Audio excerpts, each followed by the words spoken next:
Hey, okay, today we're going to be going through my website copywriting checklist. This is kind of the punch list of things that your site really needs to cover in order to be set up to be a high performing and successful lead generating site for your coaching business. If you haven't already completed the website planning workbook that I released before, you will want to have at least your initial version of this done. If you have more than one package or things like that, you would fill this out for each one. Um, so you can actually have multiple of these, and this will come into play in a section that I'll cover in as we go through this. But I wanted to make sure that you are aware that you need to have the planning phase done before you're even ready to do the copywriting, because everything in the planning gets utilized in the copywriting phase of things. So starting with your homepage, it is the most linked to site or page on your site, excuse me. And so you really want to make sure that it's doing as much of the heavy lifting as it can. One of the ways I like to classify this is your homepage is a directory style page where it showcases, who you serve, what you do, how to do it, how to get in contact with you, and kind of provides all of like choose your own adventure options for your website. Oftentimes, somebody may find you through a blog article or something that you've done, or even a guest post elsewhere. They're going to click the link that generally takes them right back to your homepage, so that way they can have the full experience of what you currently offer. And so to that end, I have it kind of broken down into thinking about your homepage in the different sections, because it does need to do so much of the heavy lifting on your site.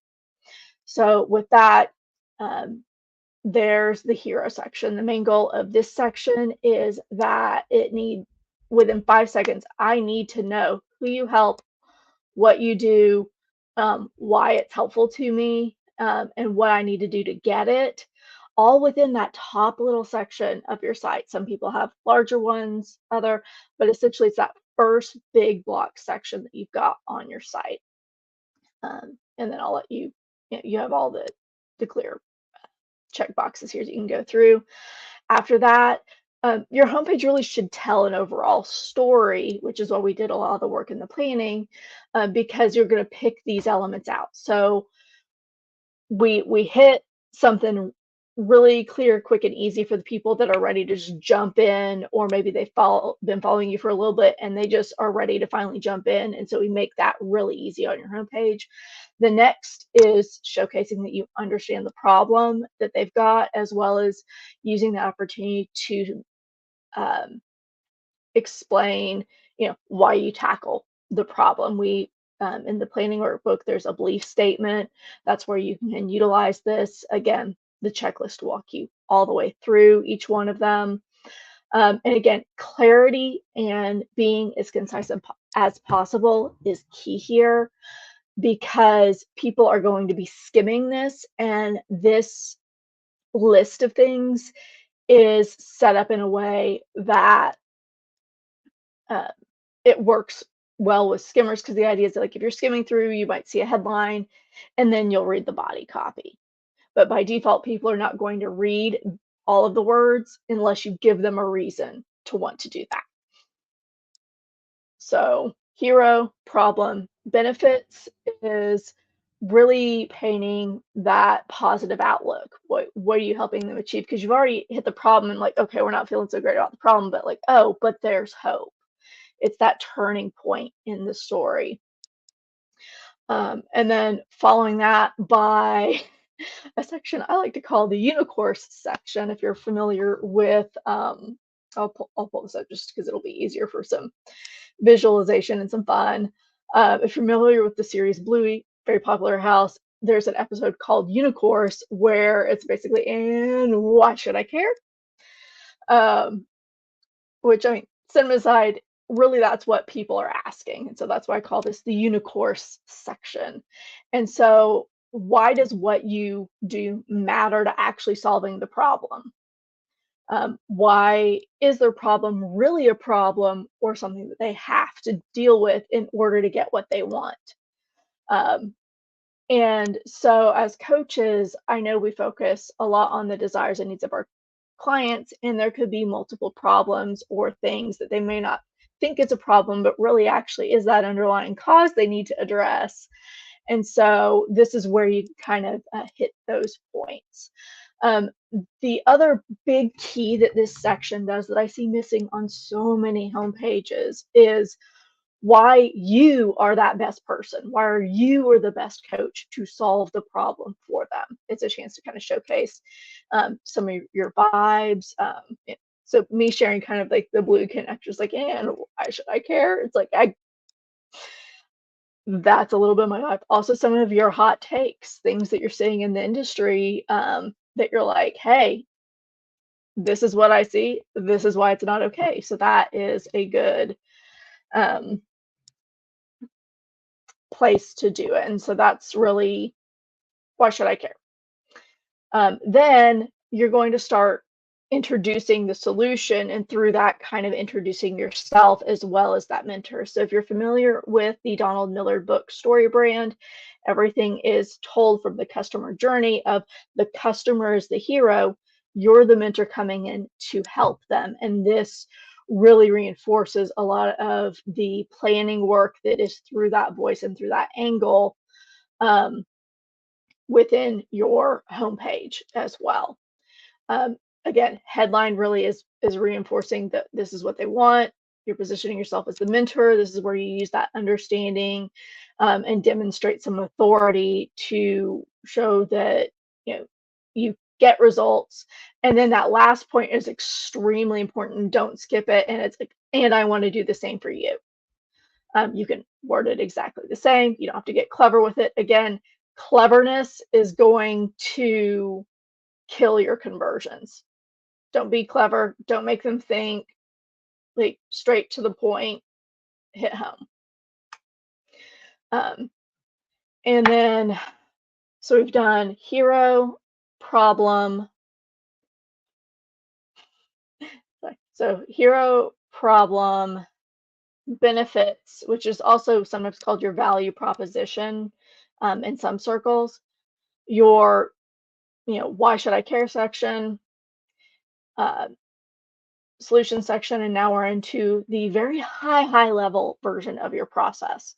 So you really want to use the 3 steps that you set up in the planning to and call them explicitly out as step one, whatever that hero CTA is. Schedule your free assessment, book your clarity call, whatever that looks like for your business. Step two is, a very high level one sentence description of what you do, 90-day plan, something like that. And then three is what is the result or the end state that you achieve. And you do want it, don't skip using step one, step two, steps three. The reason is that psychologically reinforces that it is a very simple process. Now, we understand how all the sausage and stuff is getting made behind the scenes, and there's a lot of milestones and many steps in that process. But overall, it goes back to we all know a lot of times, especially with marketing and things like we know what we should be doing. It's in getting to the doing that we usually get a little hung up, and that's where step two comes in. Is it's about working through whatever those blocks are that are keeping you from getting what you want. And again, all of that is covered in this planning workbook. So if you haven't done this, go back, watch that video, grab that resource, um, and then come and do this. From the process, this is where we're going to be listing all of the features, including ones that you may have used from the benefits first point of view earlier, further up on the page when we did our benefits and value prop session or section. The reason why is people have to see things over and over and over and over again in order to really absorb them. So list them all here, and then write a one sentence description that highlights the benefit that it provides and why that benefit actually matters. Because by connecting those threads, it's you're connecting that pathway in your user's brain where again you're not making them think or have to jump to whatever conclusion or something they want. You're laying everything out for them in a very transparent way so that way they understand this is why I should care about my analytics, in the case of what I do. This is why I should care about SEO. This is why I should care about my website. This is why I should care about my diet, my exercise, whatever type of coaching that you do. Um, that's why it's important to really hook in that deeper meaning behind the benefit. Again, if you've already done this, you already have all that information. And then you have your social proof section. And this is actually good to sprinkle kind of throughout the upper sections of the page. These can be things like if you do testimonials, I do not recommend a carousel because nobody really uses carousels. There's even a website that's shouldIuseacarousel.com. Go visit it. You'll understand why you should not use a carousel. It's horrible for accessibility. That said, having one or two highlighted testimonials on your homepage is helpful. If you have years of experience or call out specific industries, you can do that in your mini bio. There's lots of different ways that you can kind of sprinkle the social proof on the homepage, as well as doing logo lockups of either any brands that you've worked for or with, brands, maybe media mentions and features. That's another very common one that you see. And so when I say social proof, it's not just testimonials or however many people follow you on social media. It is all of these things, because really the goal is to have that social proof so people know that there are others that have gone before and gotten results, and they can be that next success story. And then once you've got all that there, you really want to have a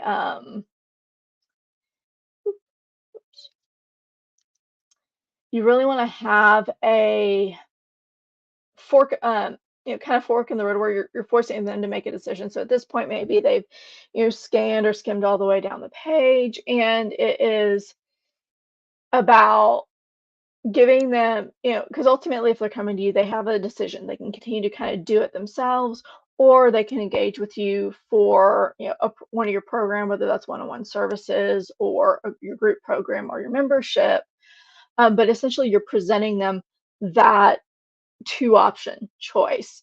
And some people may not be ready to go for the services, but they can still go down that DIY road, and you can link them to if you've got a blog or additional content or whatever you may offer for free to kind of do it yourself. That's where you can present it. This is like the only, I don't want to say only, but like one of the extreme rare exceptions to having two calls to action. But only if you really offer those two main journeys. If you're just starting out with your website or you only have service-based or group-based programs, then it is continue to DIY or join the program, in which case you just have one. Or if you have a library of DIY templates or a course that maybe you're promoting as your DIY option, then you can absolutely link to that at that point. And then this is one that a lot of people don't think to add. And because they've possibly gone through all of this, they may have scrolled up, scrolled down, seen what you had to offer. But by really having this persuasive section, you can have one of these or all four of them, depending on what you want to do. But I refer to this as the persuasive section. You just get, here's the choice, and then right below that is, hey, did you know And that can be something that's used to address a belief that they have to acknowledge or know before they're going to be ready to work with you. Um, so for me, that would be um, addressing the belief that coaches that pay attention to their analytics see, um, I have the statistics. I actually went and looked up, but they have, they're 32 times more likely to get more, 50% more leads than their counterparts or something like that. But essentially, it's a, hey, did you know? And that's where you can come and kind of address maybe some of the people that want to see the numbers behind what you do or that. And this does not have to be data that is yours. It's data you can, just a Google search and can look up statistics or something related to what you provide and why it's important for people to invest in that and provide. That's what the did you know is. The other is use it for an objection rebuttal space, so you can preempt that or use whatever your most common one is on your website to get past that. Another really good way is doing who this works for, who this doesn't work for. My only recommendation caveat with that is don't set up a straw man argument. And what I mean by that is, this is for um, people who, you know, or this is not for people who don't want to put in the effort, who don't want to hustle, or who don't really want to have a successful business. Like, if it feels icky and you're saying it, you probably shouldn't say it. But within what is real, you know, hey, my services, it work. So in the case of, the marketing measurement side that I do, it works for people that have their own website versus somebody that's just starting out that doesn't even have a website yet. Not really going to work. Um, but that doesn't mean that who it's not for right now might not eventually wind up being a good fit later on. But this gives somebody a list of like, okay, yeah, I definitely am not ready for this, but this is what I need to do to get there. So it helps in um, that regard as well. The fourth option for the persuasion section is a you versus them. And this could be you versus other competitors in your area. And really, it's highlighting what is different. So the way I use this on mine is what you get by getting a strategic peer level professional who knows what they're doing with marketing measurement versus hiring a VA or hiring somebody on Fiverr to set up your, Google Analytics. Um, there's a very big difference in that, you know, there's the order taker, somebody you have to babysit, delegate, and that may not set it up because the reality is people on gig websites, the reason why they're usually at the price point that they are is because they have very templatized processes. They get it done quickly, and it really, you do get what you pay for. Um, they do have their place in the market, and there are right ways that you can leverage that. Um, but that's something that you by having that section on your homepage, this is how it will help differentiate you from what else they know is out on the market. Because one of the reasons the whole, oh well, this is the only way to do something doesn't sit right with anyone is because we all know inherently that that is a lie, and it is somebody really trying to sell you something that their way is the only way, the best way, when the reality is that may not be the case. Um, and then the one of the last two sections, this is at the point where you put your main lead magnet or opt-in, um, and then below that you put in your links to, if you have it, pulling in Instagram posts as an example, I don't generally recommend that because one, it's taking people off your site. Two, it also tends to slow down your site. But if you have a blog on your site, this is where you would put that, here's recent blog posts type thing, because the idea is, okay, they've consumed everything on your homepage and you want to keep them engaged in the journey on your site. So you're providing additional pathways to do that. Which is again why I recommend this only if you've got a blog that's actually at your website and not directing over to social media um, for that. So all of that was just the homepage. Like I said, it has to do a lot of heavy lifting. You can kind of take your current homepage if you've got a website and just go use this list as a way to audit your homepage to see, oh, is there anything I could do to maybe make my homepage stronger, um, and make what I do clearer so that way your homepage is helping with that lead qualification, and speaking to directly to your best client. So homepage. The next page that you need to have if you're just doing just the basic website. This is not covering you know, content strategy or any of that. But from a copywriting standpoint, your about page will be the second most visited page. Some people have a separate contact page from their about page. I really would just recommend combining it just so that way everything is all on one page, and it's very easy. Um, and so where people get this one wrong is you make it about you. You're like, oh, well, I live on, a farm and I do this and that, and I'm all about closing the rural tech gap because of this, that, and the other, and it's very me focused. People aren't going to want to read that because they care about the content on your site, and this is really harsh truth, insofar as as they see the benefit in how working with you is going to benefit them. So that is the angle that your about page needs to take.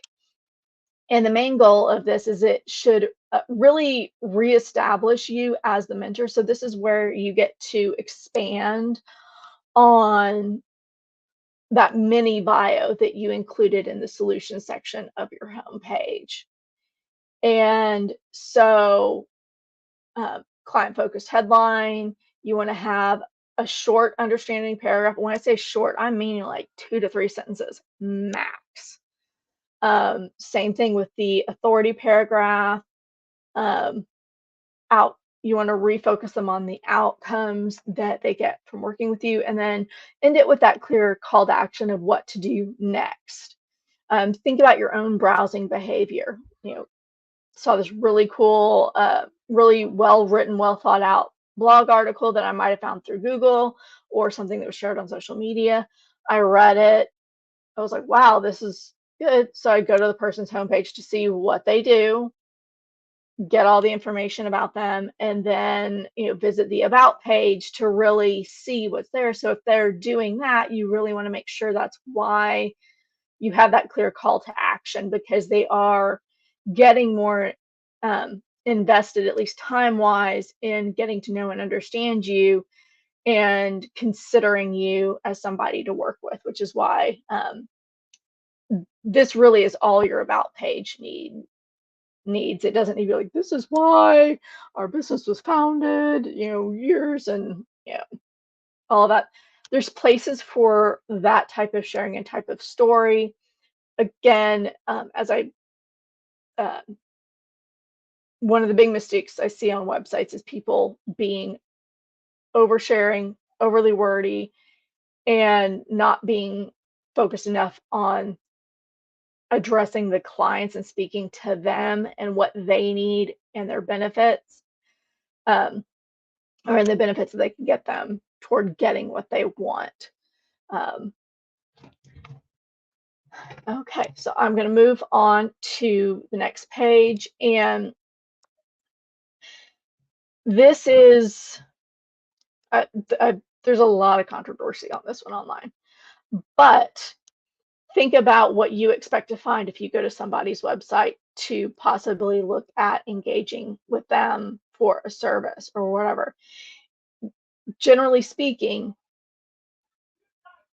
it is not a good experience and not the desired experience if you are having to hunt around for pricing. It's annoying, people don't like it. It actually can knock you out of the running if somebody else is giving pricing because they know, because you at least know where that conversation once, what's the investment or what's the cost comes up, the people speaking with you will already have that idea. I go into some more detail here. I'll let you guys read that. But really, it comes down to you want to have, even if it's just one page that like lists everything. You can have individual pages for each service if you have multiple. Um, I really recommend if you're either starting out or working on revamping your website, just starting with the basic pricing. It doesn't have to be anything fancy, but think about, are you going to list off actual prices? So if you have a coaching package that's $3,000, that's what you list. If you have, offer tiers where maybe you've got your $3,000 package, but then you have one that offers either more support hours or maybe some done for you support at a higher rate, and then one that is more um, hands off. That's where you can use to kind of to use the price anchoring technique to help not necessarily justify your price because what the service you provide is valuable, but to help frame that value against um, what they're getting within that. Or in the case of you see this a lot with website work or things where you may need to offer a bit more of a custom thing. And this may not pertain as much to coaches. I'm a little bit weird that I do hybrid things where I provide services and coaching. Um, but it is to do starting prices of website, start at whatever the price point is. So that way people understand, or you can even list a price range.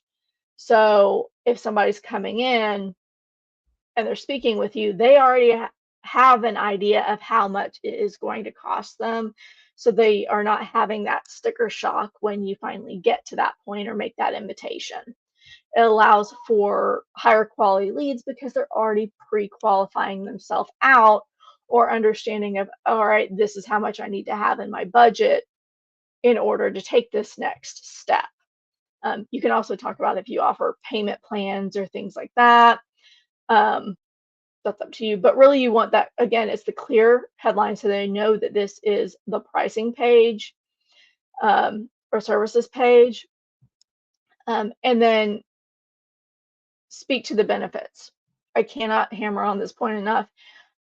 By focusing on the benefits, that's what's going to raise the value of what you provide and the perceived value of what they're going to get in return, and even the real value of what they get in return. Um, so it's not to defend your prices because defense puts us in a place of desperation. It is to help them put into perspective why you charge what you charge. All right, next question. The FAQs page. This is one that a lot of people will skip, or they might have it just as a section on their homepage. Having it as its own page really is the better experience. I think my current homepage does have an FAQ section, but like I said, I'm in the process of completely revamping my site, which is why I'm also taking the time to get out of my brain things that I do so that way you guys have these resources and can put them into practice on your own site. Um, so as I'm redoing it, this is full behind the scenes of how I think and how I shape and how I approach website design. And so that way you can do this from your end as well. So there's a thing in in marketing, you've got if you've been in corporate at all, you've got your marketing qualified leads and your sales qualified leads are usually two steps to kind of the funnel. As coaches, we don't have those layers generally, but but the um, but the principle is still the same. Someone would be a very, very highly qualified lead if they visited your pricing page and the FAQs page, in addition to probably the other one, because then they're really, really interested. This page should be no more than 12 questions. Anything more than that, it is just ungainly, but you really want to aim for maybe 10 to 12. And it's a combination of the questions that people ask you all the time, so you can kind of scale your ability to answer those, as well as overcome and address any objections on autopilot. Um, this is also a really great way to get featured in Google's People Also Ask section. Sometimes if what you're doing is very centered around a topic or a particular type of service. So there are multiple benefits to having the FAQ page.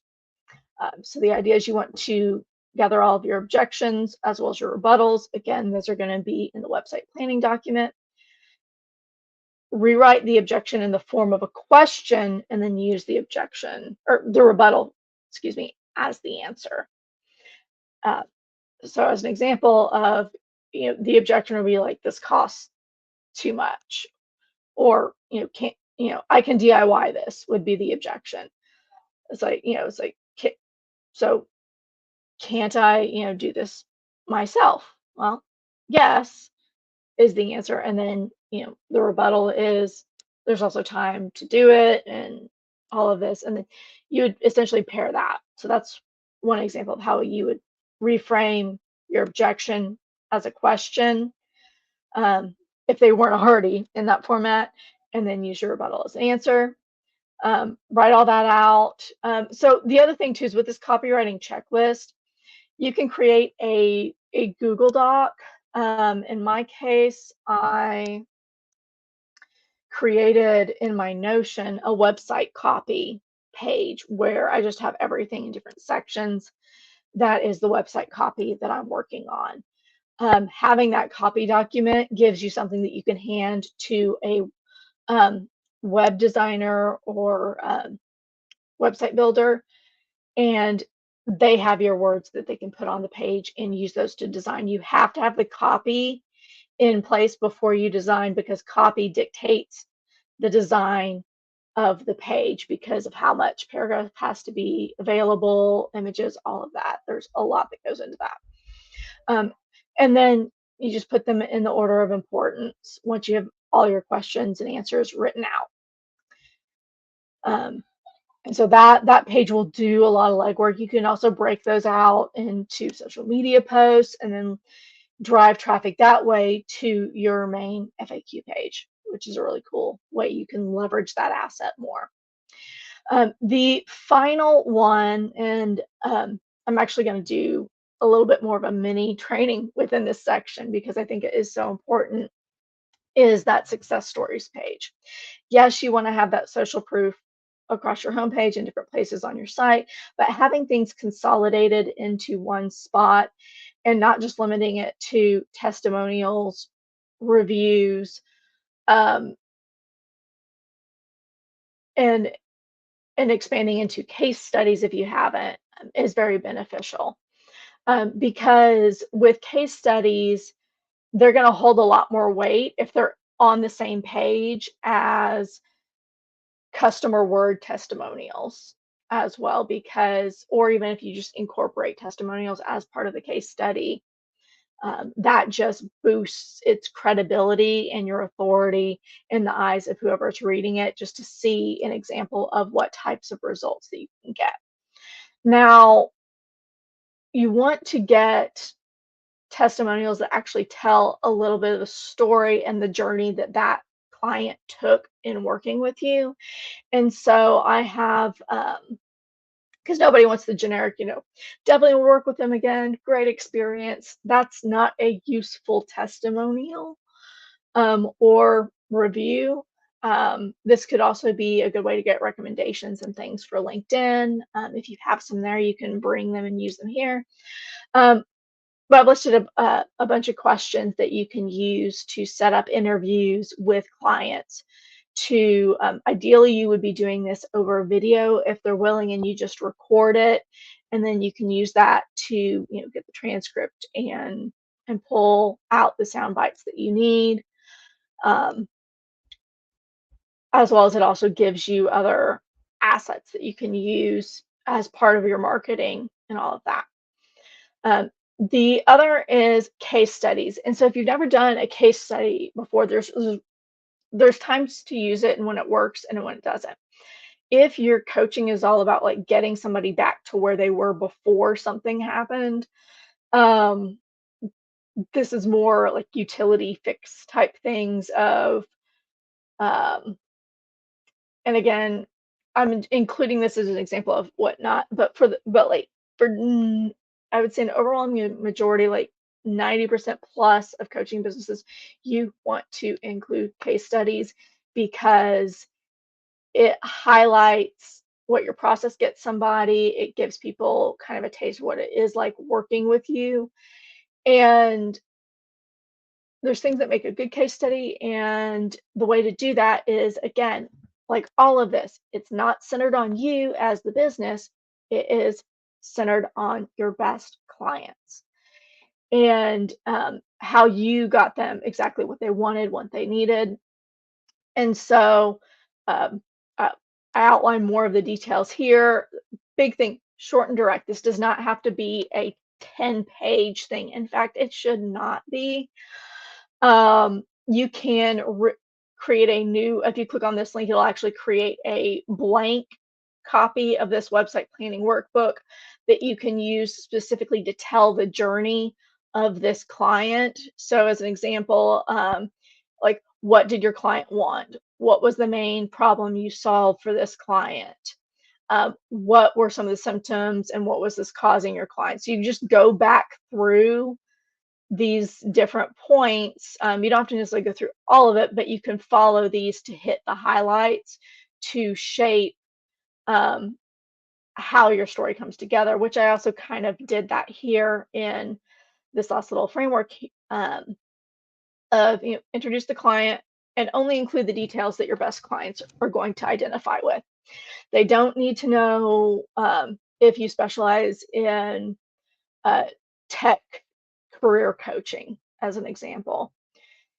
Um, you want to include client. You want to include details like, Angela was working for um, a, or was working as a web designer for um, a company. She wanted to move up to more of a creative director role, which I realize is not as much a tech industry thing, but UX, she wanted to move into like a UX design role or information architecture or something like that. These are career paths within the tech field. And so you would call those out if that's the type of career paths you help people with. They don't need to know she lived on a farm in Oklahoma and liked to play Dungeons and Dragons in her spare time. That's irrelevant to them seeing themselves in the case study. Um, and so really, again, goes back to the brevity. Keep only the best of what is relevant to your client. If it's not, if your client's not, your best client is not going to care, you're safe to drop it. What do they want? What stood in their way? And then each of these is effectively a paragraph for your case study. And again, short paragraphs. What did they try that didn't work? Wasn't a good fit for them, because we've all had that marketing advice that just kind of makes us go, oh, that's not how I want to do business. And so that's where you can address it. I mean, your business doesn't get brought in here until the, you know, fifth paragraph essentially. And and this is also a good place to talk a little bit about formatting as you're writing it out. Include those bullet points because that's going to also help break up the story as well. Um, and other options you can include as part of your case studies or success stories page is infographics. Though I will say a lot of people don't necessarily care about certain stats. Stats would be good to include on something that's more of like a uh, speaker or a podcast page or something like that, where somebody that might be looking to book you for a podcast or to come be a guest on your podcast or something like that would want to have the stats of how big your audience is, how many downloads, things like that. So really considering your audience and what information included in the infographic would be relevant to them is very, very key here. And if you're able to get action shots of you working with your client, even if that's, taking a picture of the Zoom call or something, of course, with permission. Um, but the the check boxes are here. And again, this is something that if you are just starting out, um, you can add this page later, but I'm including it here as kind of that checklist of, okay, these are the types of things I need to be collecting so I can put them on my site at a later date. And this is my full checklist, as well as some mini explanations and training for what I look for whenever I am doing a site audit to make sure that the key things that need to be there for a high converting and high quality lead generating site are present. And I hope this helps you all. And I very much encourage you, if you have a website, take this, go through it, see what gaps you might have, and then take the action that you need to fix the gaps. If you have any questions, pop them in the Facebook group and have a great day.